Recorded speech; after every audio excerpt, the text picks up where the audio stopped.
In the war for American freedom, one man was offered a deal: join the British and win his liberty. He was already enslaved. Freedom was the one thing he wanted most in the world, and the enemy was offering it to him. Instead, he turned it down. He chose to risk his life spying for the side that kept him in chains, and the secret he carried would help win the battle that won America. Some people change the world, and the world never learns their name. This is without whom. History remembers him as James Armistead Lafayette, but for most of his life, he had only one name: James. He was born into slavery in Virginia around the middle of the 1700s, owned by a family called the Armisteads. He had learned to read and write, which was rare and even dangerous for an enslaved man. And in the spring of 1781, the war arrived at his doorstep. By then, the American Revolution was 6 long years old, and it was going badly. A powerful British army was tearing through Virginia almost unopposed, burning supplies and scattering the smaller American forces. The future of the young nation hung by a thread, and to have any chance at all, the Americans needed to know one thing above everything else. What was the British Army going to do next? Here is what makes James's choice so remarkable. Years earlier, the British had made an offer to enslaved people across Virginia. Join us, fight for the king, and you will be set free. For a man in chains, that was everything. The easy road to freedom ran straight to the British side, but James looked at that offer, and he turned his back on it. Instead, with the permission of the man who enslaved him, James volunteered to serve the American cause. He was sent to a young French general who had crossed an ocean to fight for America, a man named Lafayette. Lafayette needed eyes inside the enemy's camp. He needed someone who could move through the lines without being noticed. James offered to become exactly that. It was almost unimaginably dangerous. James would carry no uniform and no protection. A soldier who is captured becomes a prisoner. A spy who is captured is hanged. And for a black man caught moving between the armies with secrets, there would be no trial and no mercy. Every single day, his life would depend on no one discovering who he truly was. So James built a disguise out of the truth. He walked into the British camp posing as a man who had fled his American owners, looking for protection and for work. It was exactly what the British expected to see. They had no reason to doubt him. And that became his sharpest weapon. To them, he was invisible, just another servant carrying trays and running errands. The camp he entered belonged to one of the most hated men in American history, Benedict Arnold.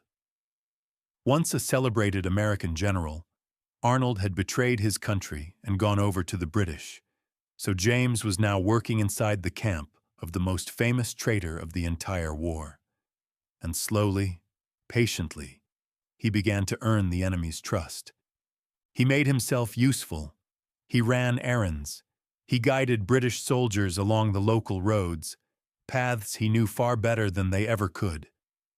The officers spoke openly around him, because to them he was just a servant, beneath their notice. They never once imagined that this quiet man was listening to every word they said and remembering all of it. Then came the twist that made James one of the boldest spies of the war. The British came to trust him so completely that they asked him to spy for them. They wanted him to slip into the American camp and bring back information. James agreed, and just like that, he became a double agent. The British were certain he was working for them. In truth, every step he took served the Americans. Now James moved between the two armies with permission the British themselves had handed him. He carried information the British wanted the Americans to believe, false trails and half-truths. and he carried back the real thing. He ended up serving inside the headquarters of the top British commander in Virginia, a general named Cornwallis. He waited on the officers at their own table, and he listened as they planned the war. What James overheard and what he smuggled out was pure gold. He learned that Cornwallis was gathering his whole army at a small town on the coast called Yorktown, and that he intended to stay there and dig in. James slipped that knowledge to the Americans. For General Lafayette and for George Washington, it was the answer they had been desperate for.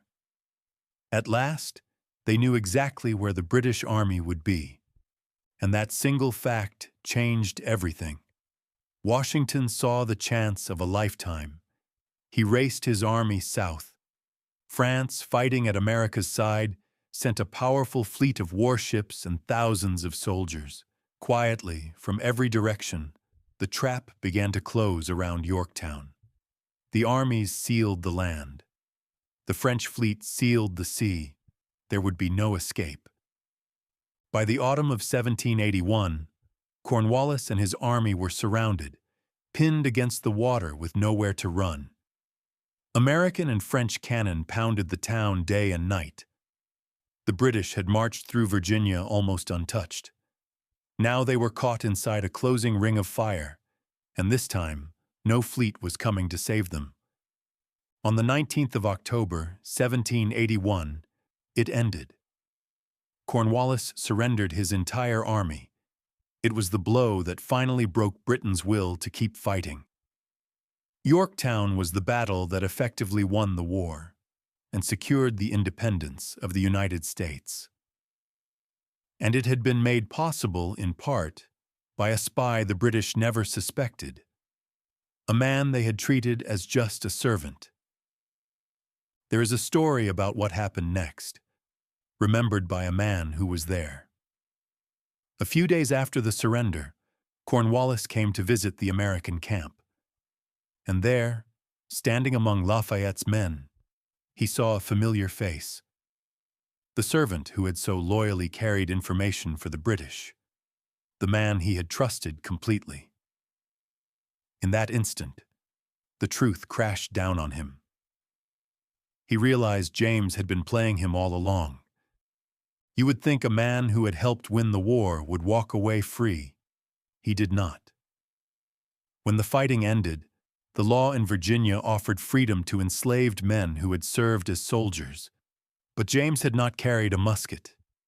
He had carried secrets. He was a spy, and the law did not cover spies. So James, who had risked everything, was sent back into slavery. It would take years to undo that injustice. The French General Lafayette never forgot him. He wrote out a glowing letter by his own hand, swearing to James's brave and faithful service. Carrying that letter, James asked the government of Virginia to grant him his freedom. He was refused once. He tried again. And at last, in 1787, Virginia set him free. In gratitude, he took a new last name, the name of the general who had believed in him. He became James Lafayette. As a free man, James Lafayette bought a small farm, raised a family, and was finally granted a pension for his service.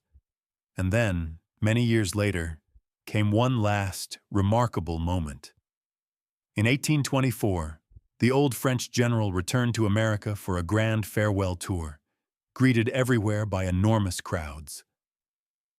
As his carriage moved through Richmond, Lafayette suddenly spotted a face he knew in the crowd.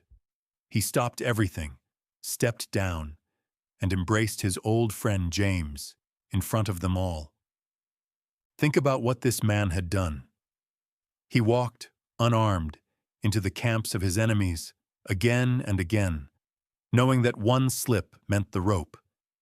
He helped trap an entire army and win a nation its freedom. And then he had to ask that very nation, for years, to grant him his own. History very nearly let his name vanish, but the secrets he carried in silence helped build the country we live in today. The world you live in was built by people you have never heard of, and now you know one more name. James Lafayette. Like and subscribe and stick around because the textbooks left a lot out. Thanks for watching.